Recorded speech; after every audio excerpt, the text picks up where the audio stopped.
Հավատքի բանկի գրքույկը Չարլզ Սպերջեն օր մարտի 4 Ես ինձ փառավորողներին կփառավորեմ Առաջին Թագավորաց 2-րդ գլուխ 30-րդ խոսք Արդյոք ես Աստծուն փառավորելը դարձնում եմ իմ կյանքի գլխավոր նպատակը և իմ վարքի կանոնը Եթե այո, ապա նա էլ կպարգևատրի ինձ իր փառքով Ես կարող եմ որոշ ժամանակ չպատվել ուրիշների կողմից, բայց Աստված ինքը կպարգևատրի ինձ իր փառքով ամենաարդյունավետ կերպով։ Վերջիվերջո կպարզվի, որ փառավորելու ամենահաստատ ճանապարհը խղճի համար ամոթ կրելու պատրաստակամությունն է։ Հեղին չփառավորեց Տիրոջը ճիշտ կառավարելով իր տունը,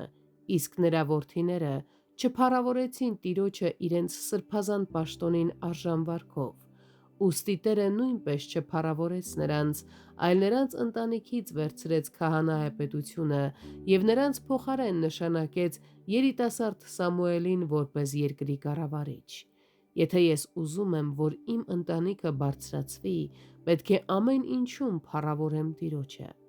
Աստված կարող է թույլ տալ, որ չարերը ստանան աշխարհիկ պատիվներ, բայց այն արժանապատվությունը, որը նա ինքն է շնորհում, այսինքն փառքը, պատիվը և անմահությունը, նա պահում է նրանց համար, ովքեր սուրբ հնազանդությամբ հոգ են տանում նրան փառավորելու մասին։ Ինչ կարող ենք անել այսօր Տիրոջը փառավորելու համար։